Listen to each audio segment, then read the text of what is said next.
کیا ان کی آزمائش نہیں ہوگی؟ تو جو شخص صحابیت کے درجے پہ پہنچ جاتا ہے، یہ اصول کہاں سے ڈیرائیو کیا گیا کہ وہ انصاف پہ قائم ہو جاتا ہے اور وہ کبھی غلطی نہیں کرتا؟ حضرت ابو بکر کے زمانے میں جن لوگوں نے زکوٰۃ دینے سے انکار کیا، کیا وہ صحابی نہیں تھے؟ ان کے خلاف تلوار نہیں اٹھائی گئی؟ ان کے بارے میں یہ کیوں نہیں کہا جا سکتا کہ وہ انصاف پہ قائم تھے اور حضرت ابو بکر صدیق نے کام غلط کیا؟ تو یقیناً ہمیں جہاں یہ دیکھنا چاہیے کہ کس نے غلط کام کیا، وہاں پہ یہ بھی دیکھنا چاہیے کہ ایک غلطی کی بنیاد پر کسی کی پوری زندگی کو ہمیں رگیت کے نہیں رکھ دینا چاہیے۔ کچھ لوگ یہاں تک چلے جاتے ہیں، یہاں تک نہیں جانا چاہیے، لیکن جس نے غلطی کی اس کو ہمیں انگلی رکھ کے بتانا پڑے گا۔ قرآن کا یہی اصول ہے، قرآن نے انگلی رکھ کے بتایا کہ کس کس نبی نے کہاں کہاں غلطی کی۔ جب ہم ان کو پڑھتے ہیں، ہمارے دل میں ان کے لیے کوئی بغض پیدا نہیں ہوتا، ہمارے دل میں ان کے لیے کوئی ایسا خیال پیدا نہیں ہوتا جو ان کو نبوت کے درجے میں نیچے لے آئے۔ بس اتنا ہی ہوتا ہے کہ آخر وہ انسان تھے، ان سے غلطی ہوئی، انہوں نے اس کی معافی مانگی، اللہ تعالیٰ نے معاف کیا اور معاملہ آگے بڑھ گیا۔ تو اگر ہم یہی کام صحابہ کے بارے میں کرتے ہیں یا اگر کیا جائے، اس میں قباحت کیا ہے؟ یہ کہنا کہ ان سے حسن ظن رکھنا چاہیے، ان سے غلطی نہیں ہو سکتی، اس سوچ نے ہمیں بہت نقصان پہنچایا ہے کہ ہم جب یہ مان جاتے ہیں کہ ان کے ساتھ حسن ظن رکھنا چاہیے اور وہ سب انصاف پہ تھے، تو پھر یہ بتانا مشکل ہو جاتا ہے کہ کس نے کہاں غلطی کی۔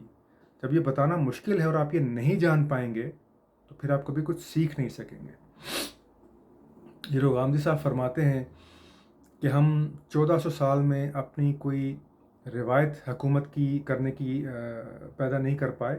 اس کی سب سے بڑی وجہ یہ ہے کہ ہم نے غلطیاں جانی نہیں کہ کہاں کیا غلطی ہوئی، ہم نے ان غلطیوں سے سیکھا نہیں۔ حضور پاک کی ایک بڑی، اس موضوع پہ آخری بات کہوں، حضور پاک کی ایک بڑی پیاری حدیث ہے کہ حق کی پہچان کرو، صاحب حق کی پہچان خود بخود ہو جائے گی۔ اور ہم نے اس کے بالکل برخلاف یہ کیا، ہم نے سب سے پہلے کچھ اصحاب چنے اور پھر حق کو ان کے ساتھ منسوخ کر دیا کہ یہ جو بھی کرتے ہیں یہ حق ہے۔ ہم آج تک کچھ سیکھ نہیں پائے۔ تو ہمیں اصولوں کو جاننا چاہیے اس حدیث کی روشنی میں اور اصولوں کو اپلائی کرنا چاہیے۔ جہاں پہ جو شخص اس اصول کو توڑتا نظر آئے، انتہائی ادب اور احترام کے ساتھ اس کے مرتبے کا خیال کرتے ہوئے اس کو بتانا چاہیے کہ یہ اصول توڑا گیا ہے، اس کو ماننا چاہیے تاکہ ہم کچھ سیکھ سکیں۔ اصل موضوع کی طرف آنے سے پہلے دوسرا جو ایک چیز غامدی صاحب نے فرمائی کہ ہمیں صحابہ سے حسن ظن ہی رکھنا چاہیے۔ تو یہاں میں سوال کرتا ہوں، کیا صحابہ نے دوسرے صحابہ کے ساتھ حسن ظن رکھا؟ یعنی قرآن کی آیت موجود ہے کہ جو فتح مکہ سے پہلے اسلام لوگ لے کے آئے، وہ فتح مکہ کے بعد اسلام لانے کو کبھی برابر نہیں ہو سکتے۔ غامدی صاحب نے ایک چیز یہ بھی فرمائی تھی کہ ہم صحابہ کے درجے کرنے شروع کر دیتے ہیں، تو یہ کام نہیں کرنا چاہیے۔ یہ درجے تو خود قرآن نے کیے ہیں۔ کیا قرآن نے یہ نہیں کہا کہ تم نے مکہ میں حاجیوں کو پانی پلانے والے کو اور میدان جنگ میں کھڑے ہونے والوں کو ایک جیسا سمجھ لیا ہے؟ کیا قرآن کی آیت نہیں ہے؟ قرآن کی یہ آیت کہاں پہ؟ سورہ عنکبوت کی یہ آیت نمبر 2 ہے، یہ سورہ عنکبوت کی۔ تو اگر حسن ظن ہمیں رکھنا چاہیے تو کیا حضرت معاویہ نے حسن ظن رکھا حضرت علی کے ساتھ؟ کیا حضرت عائشہ نے، حضرت طلحہ نے، حضرت زبیر نے رضی اللہ تعالیٰ عنہما، کیا انہوں نے حسن ظن رکھا حضرت علی کے ساتھ؟ اور جو ایک چیلنج سوال میں بار بار کروں گا اس گفتگو میں، وہ یہ ہے کہ حضرت علی صرف یہ کہتے تھے کہ آپ میری بیعت کیجئے، سب سے پہلے میں قاتل ابن عثمان کا مسئلہ حل کروں گا۔ یہ کام آسان تھا کہ ان کی بیعت کر کے دیکھا جائے کہ حضرت علی کیا کرتے ہیں؟ یہ کام آسان تھا یا فوجیں اکٹھی کرنا، ان کو لے کے آنا، حضرت علی کے ساتھ جنگیں کرنا اور ہزاروں مسلمانوں کو تحت دیکھ کر دینا اور کروا دینا، یہ آسان کام تھا؟ کیوں نہیں اعتبار کیا کہ حضرت علی کا؟ ان کی بات مانی جاتی، دودھ کا دودھ پانی کا پانی ہو جاتا کہ حضرت علی اپنی بات میں سچے ہیں یا سچے نہیں ہیں، کیا وہ قاتل عثمان کے ساتھ ہیں یا نہیں ہیں۔ یہ بڑا آسان طریقہ تھا، بیعت کی جاتی، ان کو موقع دیا جاتا۔ تو حسن ظن، کیا صحابہ نے حسن ظن رکھا؟ تو آج آپ بیٹھ کے ان صحابہ نے کہ جنہوں نے اصولوں کی بڑی واضح خلاف ورزی کی، ان کے ساتھ حسن ظن کیسے رکھا جائے، جس کو میں آگے آ کے بیان کرتا ہوں۔ تو یہ اصول اپنے آپ پہ ٹھیک نہیں ہے۔ حسن ظن ان کے ذاتی معاملات میں تو ہو سکتا ہے، لیکن جہاں انسانوں کی جان کا مسئلہ ہو، ہزاروں انسانوں کی زندگی تہ تیغ ہو گئی ہو، وہاں پہ حسن زن نہیں رکھا جاتا. لہٰذا غامدی صاحب کی یہ جو بات ہے، یہ سمجھ نہیں آتی کہ غامدی صاحب یہ کیا بات فرماتے ہیں. جو لوگ غامدی صاحب سے واقف نہیں ہیں، اگر وہ غامدی صاحب کی یہ تمام گفتگو سنیں تو ان کو یہ لگے گا کہ ایک انتہائی متعصب شخص، انتہائی متعصب، کہ جو گھنٹوں کی گفتگو کرتا ہے، اور خلیفہ حق کے جس کو وہ خود یہ کہتا ہے کہ ان کے خلیفہ راشد ہونے میں، ان کے ماضی اور ان کے حال میں، ان کے میں کوئی کلام نہیں کیا جا سکتا، گھنٹوں کی گفتگو میں اس کے حق میں ایک لفظ استعمال نہیں کرتا. اور جس شخص نے ان کے خلاف تلوار اٹھائی ہے، جن اشخاص نے ان کے خلاف تلواریں اٹھائیں، تمام کے تمام دلائل ان کے حق میں جاتے ہیں. یہ بڑی حیرت انگیز بات ہے. تو ایک عام شخص کو لگتا یہ ہے کہ شاید ایک انتہائی متعصب شخص ہے کہ جو اپنے تعصب میں اس حد تک چلا گیا ہے کہ وہ دونوں طرفین کے لیے اصول الگ الگ رکھتا ہے. جب حضرت معاویہ کی بات آتی ہے تو انتہائی دور جا کے، انتہائی فلسفے کی گہرائیوں میں جا کے وہ کوئی دلیل نکال کر لے آتا ہے، اور جہاں حضرت علی کی بات آتی ہے تو وہاں بڑے آرام سے کہتا ہے کہ نہیں، ان کو مصالحت کرنی چاہیے تھی. تو بظاہر یوں لگتا ہے، لیکن ظاہری بات ہے جو لوگ غامدی صاحب کو جانتے ہیں ان کے بارے میں یہ کہنا کہ وہ کسی تعصب کا شکار ہیں، یہ بہت مشکل ہے، کیونکہ یہ ہم نے انہی سے سیکھا ہے کہ آپ کسی کی نیت پہ اتر کے اس کے بارے میں آپ یہ نہیں کہیں گے کہ یہ اس نے اس نیت کی بنیاد پہ کام کیا. نہیں، آپ اس کی غلطی واضح کریں گے. تو لہٰذا میں یہاں پہ ان کی غلطیاں ہی واضح کرنے کی کوشش کروں گا، اس بات میں گئے بغیر کہ ان کی نیت کیا ہے. ان کا جو سب سے بڑا دعویٰ ابھی تک ہمیں نظر آتا ہے وہ یہ ہے کہ تلوار جب نکل آتی ہے تو پھر تلوار ہی فیصلہ کرتی ہے. اور جو لوگ اصول سے واقف نہیں ہیں، جو لوگ تاریخ سے واقف نہیں ہیں یا قرآن کے اصولوں سے واقف نہیں ہیں، ان کے لیے بات جو ہے یہ ایک فیصل ہو جاتی ہے کہ وہ سمجھتے ہیں ہاں ایسے ہی ہوا ہوگا، تلوار نکل آئی ہوگی اور پھر تلوار نے فیصلہ کر دیا ہوگا. سوال یہ ہے کہ غامدی صاحب کی یہ بات ٹھیک نہیں ہے، 50% ٹھیک نہیں ہے، 90% ٹھیک نہیں ہے، میں یہ کہتا ہوں 100% ٹھیک نہیں ہے کہ تلوار نہیں نکلی.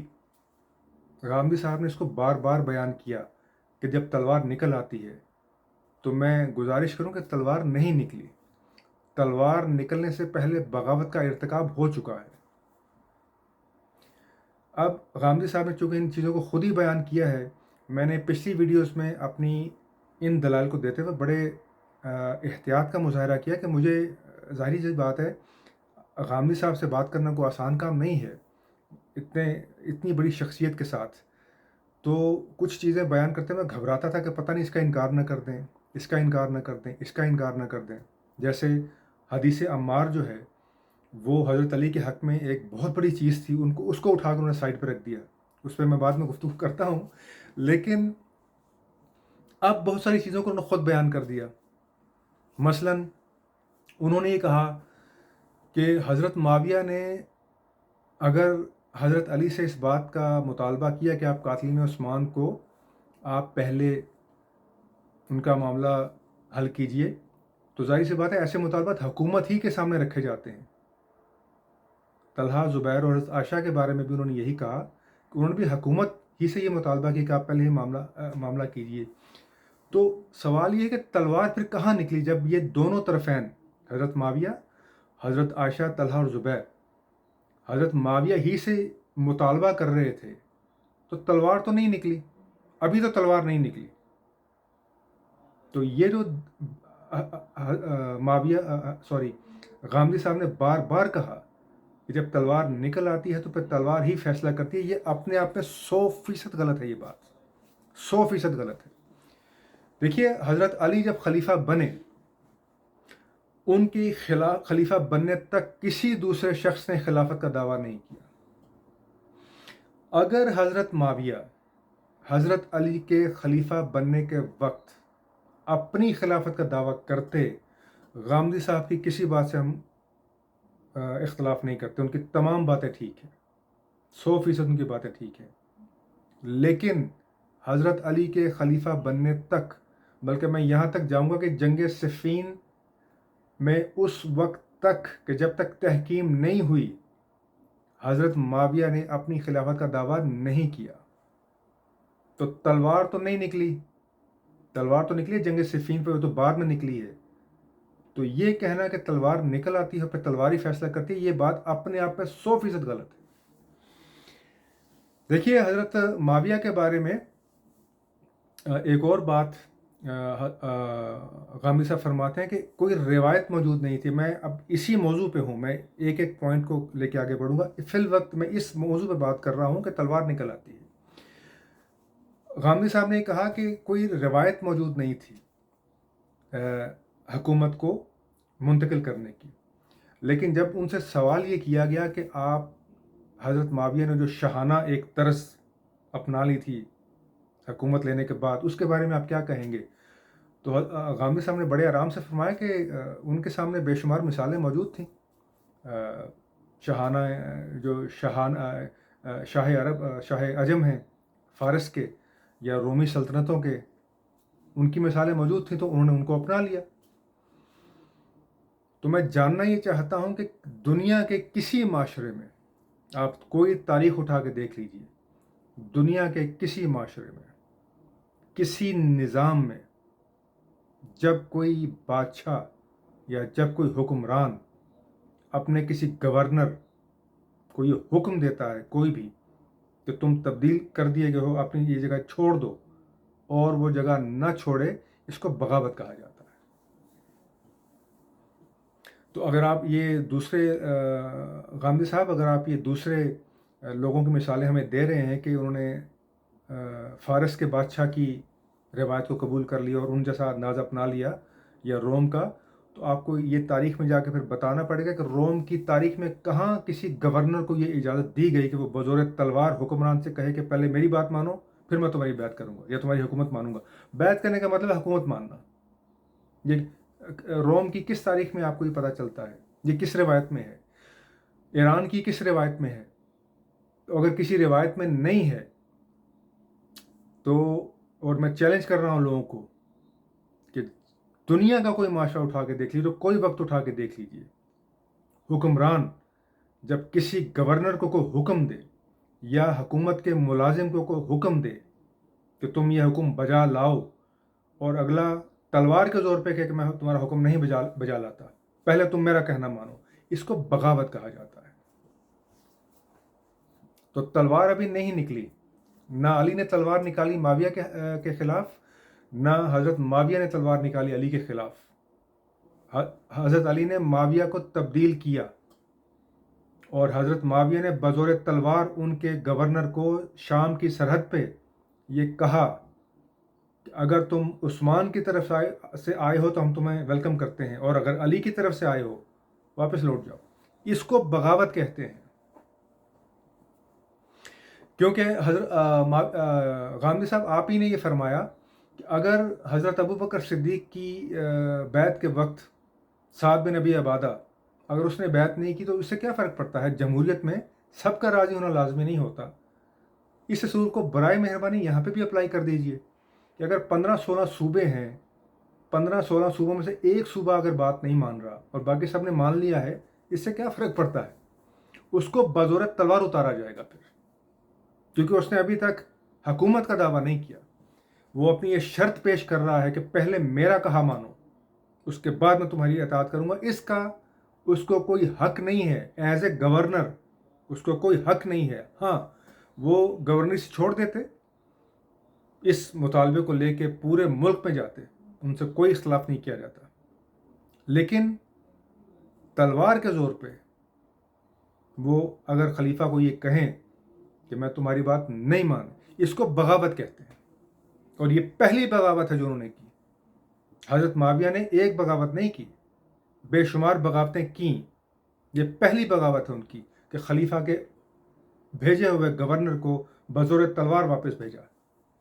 یہ ان کی پہلی بغاوت. اس کو بغاوت کہا جاتا ہے. دنیا کا کوئی معاشرہ اٹھا کے دیکھ لیجئے، اس کو بغاوت ہی کہا جائے گا.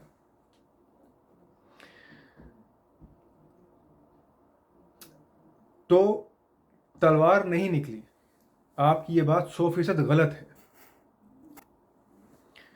دوسرا نقطہ اسی سے جو جڑا ہوا ہے وہ یہ ہے کہ اگر تلوار فیصلہ کرتی ہے تو کیا اس کو سچ اور حق مانا جا سکتا ہے؟ یا جب آپ نے یہ مان لیا کہ انہوں نے جو حکومت ہے وہ ایک ناجائز طریقے سے حاصل کی، جائز طریقے سے حاصل نہیں کی، اب آگے بڑھ کے اس بات کی تفصیل میں جانے کی کیا ضرورت ہے آپ کو کہ حکومت بڑے اچھے طریقے سے چلائی؟ یعنی جب حضور پاک نے یہ کہا کہ اگر فاطمہ بھی چوری کرے گی تو اس کا بھی میں ہاتھ کاٹ دوں گا، تو پھر حضور پاک کو پھر یوں بات نہیں کرنی چاہیے تھی. میں بڑے معذرت کے ساتھ یہ بات کر رہا ہوں آپ کی بات کی روشنی میں. حضور پاک کو پھر بات یہ یوں کرنی چاہیے تھی کہ اگر فاطمہ چوری کرے گی تو میں انتظار کر کے دیکھوں گا کہ فاطمہ اس کا کرتی کیا ہے. اگر تو وہ چوری کر کے کوئی نیک کام کرتی ہے تو اس کا ہاتھ نہیں کاٹوں گا، اور اگر وہ چوری کر کے ایسے خام خواہ کو کام کرے گی پھر ہاتھ کاٹ دوں گا. میں بڑے ادب سے جناب غامدی صاحب آپ کی خدمت میں یہ بات پیش کروں کہ اہل علم کے درمیان یہ بات صرف اس حد تک ہے کہ کیا حضرت معاویہ نے حکومت جائز طریقے سے لی یا ناجائز طریقے سے، صرف اس حد تک ہے. آپ نے جو بات آگے بڑھائی ہے کہ ہاں لی تو ناجائز طریقے سے، اس کے بعد حکومت بڑے اچھے طریقے سے کی، تو اس کا مطلب یہ ہے کہ کوئی شخص اگر چوری کرے اور ڈاکہ ڈالے یا بینک لوٹ لے اور اس کے بعد یتیم خانہ کھول لے تو اس کا وہ جرم معاف کر دیا جائے گا. اس بات سے صرف نظر کیا جائے گا کہ اس نے یہ رقم کیسے حاصل کی. یہ دیکھا جائے گا ہاں یار اگر وہ اچھا کام کرے تو ٹھیک ہے، یہ خیر ہے، کوئی بات نہیں. یہ بہت بڑا آپ نے جو ہے یہ میں یہ سمجھتا ہوں کہ علمی زیادتی کی کہ جو آپ نے آگے بات بڑھائی. آپ کو یہ بات یہیں تک رکھنی چاہیے تھی کہ انہوں نے اس کو ناجائز طریقے سے حاصل کیا، اور اس کے بعد آپ کو خاموشی اختیار کرنی چاہیے تھی. یعنی اگر حضرت معاویہ اور حضرت عائشہ، حضرت طلحہ اور حضرت زبیر اگر یہ حضرت علی کے ساتھ مل جاتے، ان پہ بیعت کر لیتے، قاتلین عثمان کا مسئلہ حل ہو جاتا، تو کیا یہ بات نہیں کی جا سکتی کہ حضرت علی حضرت معاویہ سے بھی بہترین حکومت چلاتے اور مسلمانوں کا نظم و نسق برقرار رہتا، 50-60 ہزار لوگ قتل ہونے سے بچ جاتے، اور ایک مسلمانوں کو اچھی روایت مل جاتی حکومت کو تبدیل کرنے کی، حکومت کرنے کی.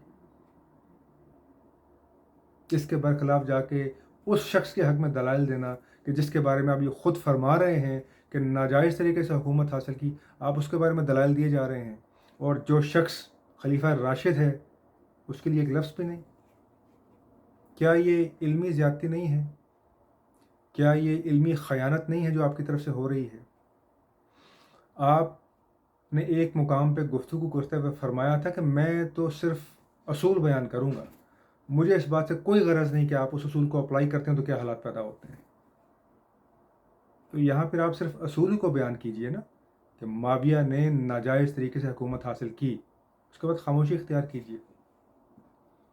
اس کے بعد آپ ان کی تاریخ میں رطب اللسان ہو جاتے ہیں کہ ان سے بڑا کوئی سیاستدان پیدا نہیں ہوا، اور ان سے بڑا.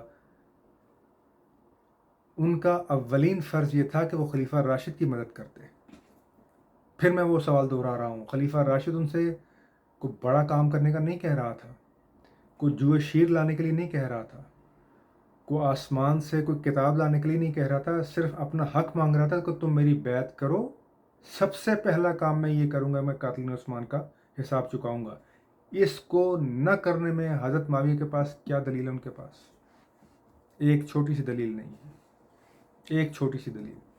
اور جو آپ یہ فرماتے ہیں کہ سازشوں کا شکار ہو گئے، 3.5 ماہ تک مدت لگتی تھی شام سے مدینہ آنے اور جانے میں یک طرفہ، اور صحیح حالات کا پتہ نہیں چل سکا، یہ آپ کی باتیں 100% بے بنیاد ہے، 100% بے بنیاد ہے. خطوط لکھے گئے حضرت علی کی طرف سے، خطوط لکھے گئے حضرت معاویہ کی طرف سے. جب جنگ صفین ہوئی ہے تو فوراً فوجوں نے حملہ نہیں کر دیا ایک دوسرے پہ، گفتگو ہوتی رہی، وفد آتے رہے اور جاتے رہے.